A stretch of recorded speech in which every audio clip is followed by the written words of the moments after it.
Wars just dropped something surprising that actually looks really, really good. Tales of the Empire looks to be a kind of continuation of the format of Tales of the Jedi. This came out of nowhere, really surprising, and let's watch this together. So let's react to the trailer, and then we'll break a few things down. I've got a lot of thoughts on this.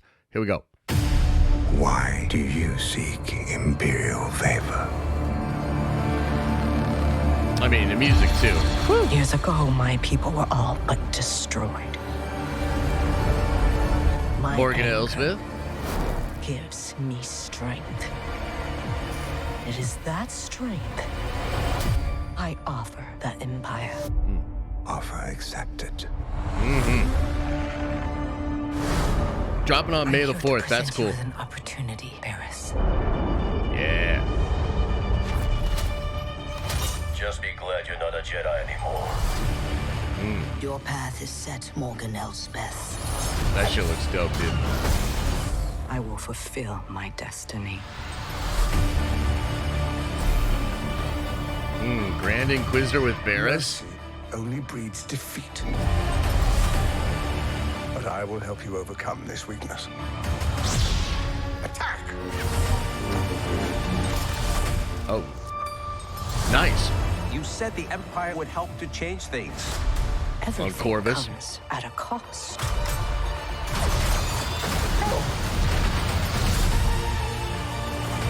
My Grievous. world has been burning since I was a child. You cannot stop what has begun. Now you must face one final test. To join us.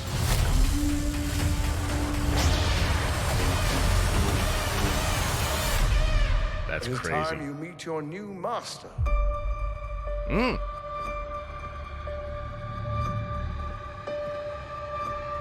Maroc.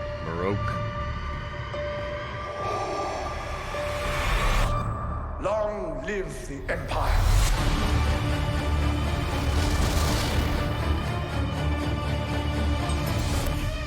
I mean, holy shit, dude. It looks incredible, and it got me going as a fan. And, I saw somebody on our Discord talking about this, too. But Star Wars is such a weird property because, for me personally, like, I can talk about Star Wars and its decline and just, being frustrated with the state of Star Wars all day, every day. You know what I mean? Like, it's just, that's what I think is going on with Star Wars. And in a lot of ways, there's like a bitterness that comes out of me because I am really disappointed overall with where Star Wars is at. But occasionally stuff happens like this, or, the other week I was playing a board game with my friends, and it was a Star Wars board game, and it just took me right back to that place of absolutely loving it. That's what this trailer does, There's just some moments and some ways that Star Wars can kind of hit us, or at least it does for me and the person that was talking on our Discord, where it kind of makes you fall in love again, and it makes you remember.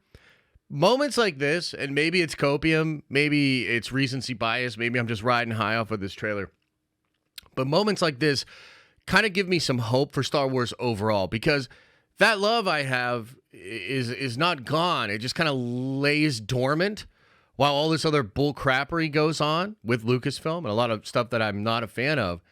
But then stuff like this happens, and again, I'm just kind of brought back and remember why I fell in love with Star Wars in the first place. So that's kind of my number one thought on this. I do want to break down just a few things, but the basic premise here, guys, is we're going to be getting a little bit of backstory. And it seems like it's all kind of tying into Ahsoka, right? So you're going to get some Morgan Elsbeth with Thrawn. Now, this is the spear, right, of pure Beskar that she has, which is interesting, and I wonder if they're gonna explain that at all, right? That's the spear that she's holding right there, and this appears to be Corvus if you look at the trees, right? So the Empire going there, and we know a little bit about this already, right? So she was building that Scion, that machine. That's what she was doing on Corvus. Corvus is strip mine, and it becomes the barren wasteland that we eventually see in The Mandalorian Season 2, Episode 5. One of my favorite episodes, but we can kind of see that it's been stripped barren at that point. Now, later on in the trailer, you see people confronting Morgan, and I'll put a closed caption on while while we go through this. But you see people kind of confronting Morgan about that, seemingly representing Corvus, and she's like, everything has a cost. So it seems like they're taking her in that direction. Now, we see the backstory here with her and Thrawn. Thrawn's like, why do you seek to work for the Empire? She's talking about how when she was young, her world was ravaged, looks like by the droids or the Separatists, and her people were all but destroyed. She has this intense anger. It gives her strength, and she offers that strength to the Empire, okay, and becomes a loyal servant of Thrawn at that point. He, of course, accepts. We then get some stuff with Barriss. So interesting here, her being brought in to the Inquisitors and the Inquisitori. What's interesting here is, like, there's a lot of rumors about Barriss. There were rumors that Barriss was going to be in Kenobi. There were rumors that Barriss was going to be in the Ahsoka show. And I wonder, it kind of seems like maybe some of those threads get taken in to this, right, with Barriss in this story, but it seems like this is the story of her being recruited in to the Inquisitori, which is cool. Oh, dude, we gotta talk about these scythe-like things. I don't really know how you would describe these sort of things, right? These circular scythes, which later we see her put some of the Night Sister magic on, which is freaking awesome. But yo, she goes crazy with those things. Like this, and I love that, dude. That shot's awesome. Look at her tearing up those droids there. She later fights lightsaber people with it as well, right? This is her burning down Corvus, or like crashing in Corvus or something. I don't really know, but again, she's got the spear. This is how we see her in The Mandalorian. We get the Grand Inquisitor. I got a ton of questions here, right? Is it the Harry Potter dude that's going to be the villain from The Patriot? I'm blanking on his name right now, but is it going to be that guy voicing Grand Inquisitor? Grand Inquisitor, is he getting some justice?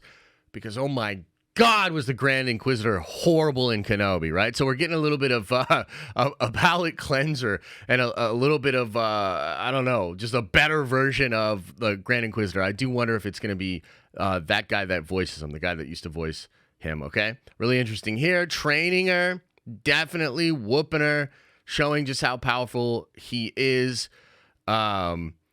Yeah, this is what I was talking about earlier, right? This appears to be people from Corvus being like, you said the Empire was going to change things. And yeah, she's like, there's a cost, right? So she's going to be kind of taking them out and becoming pretty authoritarian there to help Thrawn. That's the whole idea. But we'll get that explored a little bit. Now, this is quite interesting because depending on the timeline here, Grievous should be destroyed. I suppose since it's a separatist attack, right? This could be a while back before he was actually destroyed. So this could be the actual Grievous having a fight with Elsbeth. And what's interesting about that is, like, we know Elsbeth survives, right? So that would be nuts. That would be kind of a wild thing for her character to have had to deal with. But yeah, pretty interesting there. I saw some fans already freaking out about that. It could be like a rebuilt Grievous too. I know some people are thinking that's what it could be. Look at this with the ruins and the Night Sister magic there. I love that kind of stuff, man. I really do. I think it's cool. Yeah, so I don't know how she's gonna make it out of that one, but I do like it.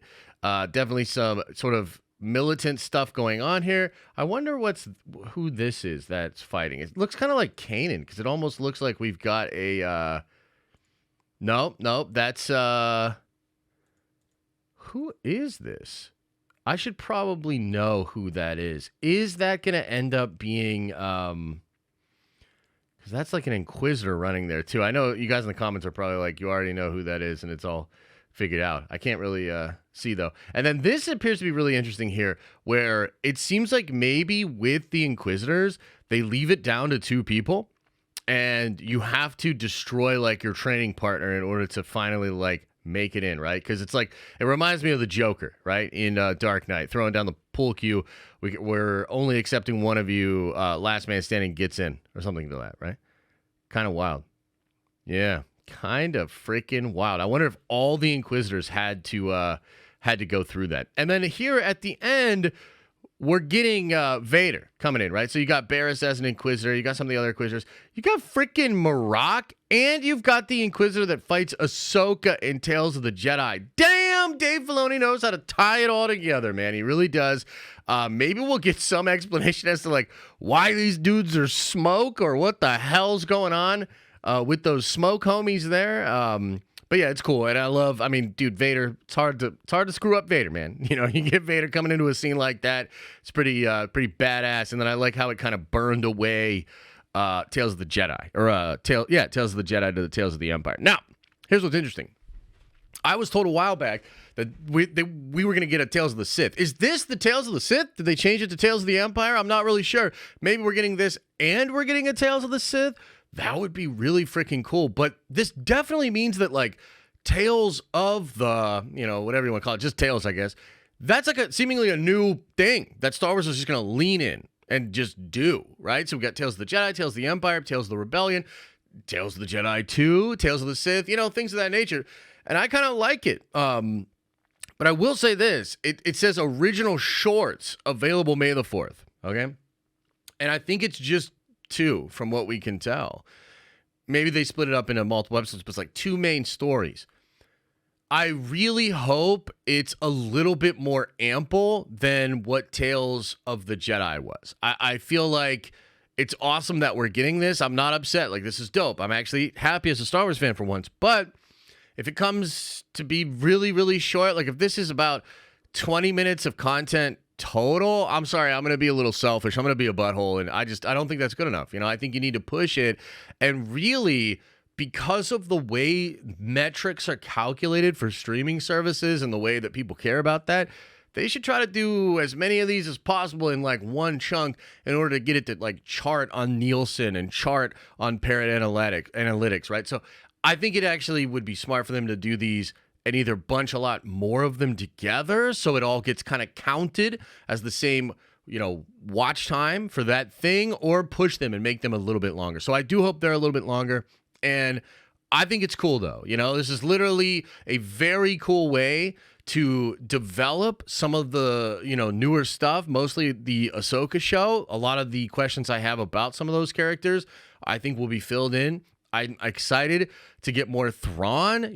Thrawn at the end of Ahsoka, not my favorite thing. I really like Thrawn. I think he's handled well in Rebels. Hopefully he's handled very well here to kind of make up for the little bit of the live action thing that I was missing. That's awesome. Grand Inquisitor, sick. Grievous, sick. Barriss, awesome. And I know a lot of you are big Clone Wars fans, so you guys are probably really excited about that too. So overall, dude, I'm happy as a Star Wars fan. It's literally so good to feel good about Star Wars. But then again, I'm sure more Acolyte promotion is just around the corner, and you know what I mean. If you know, you know. Okay, guys, let me know, of course, what you think about this in the comments section below. And yeah, I'll see you guys soon.